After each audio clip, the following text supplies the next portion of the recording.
Howdy, today on Flippy Science we're talking about soil nutrients.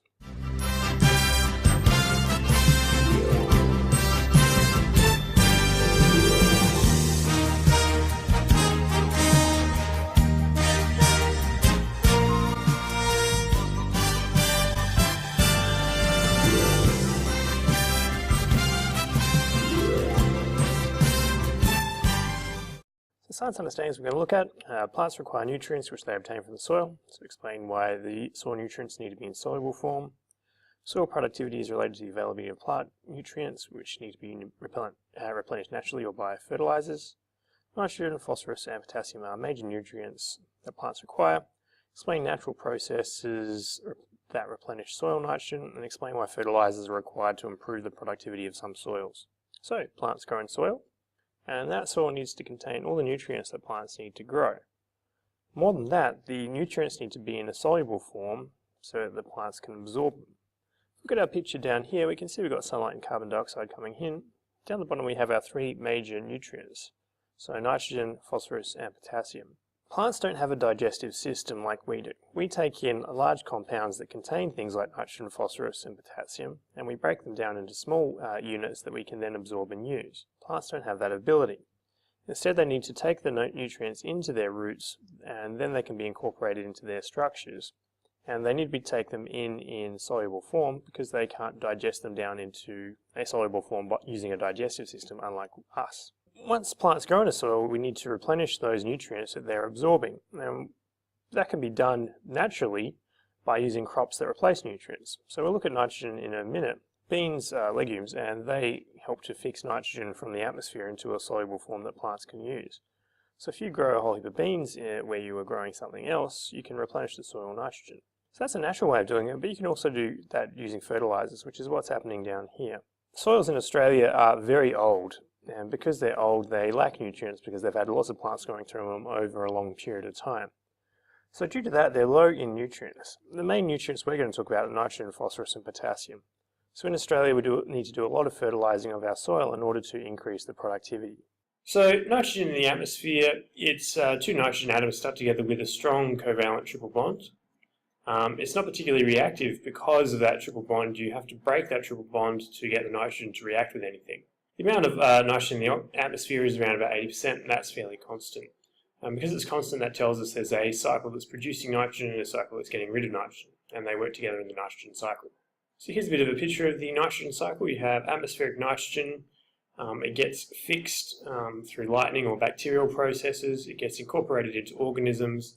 And then when organisms get broken down, it gets released back into the atmosphere. So when we're talking about natural nitrogen fixation, we're talking about taking the nitrogen from the atmosphere and turning it into something else. So some bacteria, which are found in nodules in legumes, so these are nodules, inside there is the bacteria, they can take nitrogen gas and turn it into ammonia or ammonium ions. They contain an enzyme that does that. There's also high energy processes that can do this. So lightning and forest fires and volcanoes, they can provide enough energy to break that triple bond between the nitrogen atoms. Nitrogen then reacts with oxygen to produce nitric oxide, and then that nitric oxide further reacts in the atmosphere to produce nitrogen dioxide. Nitrogen dioxide dissolves in water in the atmosphere to make nitric acid, and then that can be deposited and it ionizes in solution to make nitrate ions, which can be absorbed by plants. We can also artificially fix nitrogen using a process like the Haber process over here. So in the Haber process, you take nitrogen from the atmosphere, you react it with hydrogen, and that passes over a catalyst bed, and that produces ammonia. And then that ammonia can be converted into other compounds that can be used as fertilizers. Also, before we talked about lightning and volcanoes, that same reaction happens inside internal combustion engines inside cars. So there's enough heat energy to break the triple bond between the nitrogen. Nitrogen reacts with oxygen to produce nitric oxide, and then that can go on to further produce nitrogen dioxide. So like I just said, the nitrogen is usually absorbed by plants as nitrate ions. So you take your ammonia or your ammonium or urea, they get broken down by bacteria in the soil to the nitrates, and then the nitrate is absorbed by the plant. So here's some examples of those nitrogen-containing fertilizers. Before plants can use the nitrogen, it needs to be converted into something that they can use. Ammonia can be a little bit too toxic for plants, so it's often converted by bacteria into nitrite and then nitrate ions, and then these are soluble and easily absorbed by plants. So plants have to absorb nutrients in a soluble form, or otherwise they can't use it. They don't have a digestive system like we do. So before we saw the Haber process, converting nitrogen into ammonia in industrial quantities, you can apply that ammonia directly onto plants, but like I said, sometimes it's a little bit too strong. So it can be converted into other compounds that can be used as a fertilizer. So ammonium nitrate, ammonium sulfate, ammonium phosphate, and so on. The advantage of some of these is that you get nitrate as well, so ammonium and nitrate, so you can have both compounds containing nitrogen being absorbed. Same with ammonium phosphate, so if your soil is poor in phosphorus as well as nitrogen, you can place that on.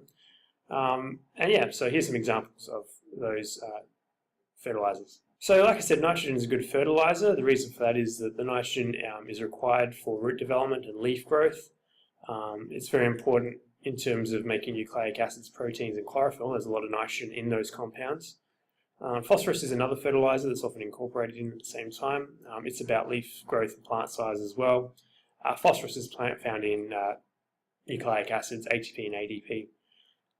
So when you have soil with low amounts of nitrogen, phosphorus, or potassium, you use a fertilizer. And like I said before, they need to be in an aqueous form so the plants can absorb it. If it's not in an aqueous form, then the plants don't have the ability to absorb it in any way. They don't have mouths, they don't have digestive systems. They just absorb the nutrients in their soluble form in their roots, and then from there they're incorporated into plant structures. So let's look at some phosphorus fertilizers. So the main one is superphosphate. This is used very commonly in Australia. The superphosphate, we add it to the soil. Some of it hangs around in the soil as a reservoir. A decent amount gets taken up by the plants from their roots and incorporated and used in the plants. The phosphorus, then, if the plants break down over time, they return the phosphorus back to the soil, and that goes into the reservoir. The problem with Australian soils is that reservoir is very, very shallow. The amount of phosphorus that hangs around in the soil isn't very high. Potassium we haven't talked about much yet. It's vital to plant health. So potassium helps with water transport, cell wall production, and disease resistance. So again, Australia, we have very low potassium in our soils due to our soils being ancient. And potassium needs to be supplied by fertilizers commonly. So here are some potassium fertilizers. Over here we have potash, which is the most common one. Now, potash is where we get the name potassium from. So it contains a lot of potassium. If we have a look over here, on many soils you'll see these three numbers. Those three numbers indicate the nitrogen, phosphorus, and potassium content. So in this case, this one's relatively low in potassium, this one's a lot higher. We can see it's got 17 down here, whereas this one has 6. So now we'll look at some exam questions. So it says the roots of kudzu plants contain bacteria that use a reactant in air to produce ammonia. Identify the reactant in air that bacteria use to produce ammonia. That's fairly easy. That's nitrogen, atmospheric nitrogen, N2. Any of those would be acceptable. So here's another example question. It says, describe the process by which nitrogen dioxide in the atmosphere can contribute to an increase in the level of nitrogen in the soil. So we talked about this briefly. The nitrogen dioxide will react with water to make nitric acid. That nitric acid will ionize in rainwater to produce hydrogen ions and nitrate ions. Then as that rain falls, you'll get the nitrate ions going into the soil, and that will increase the amount of nitrogen in the soil. So today on Flipping Science, we looked at soil nutrients. That's it for Flipping Science today. See ya.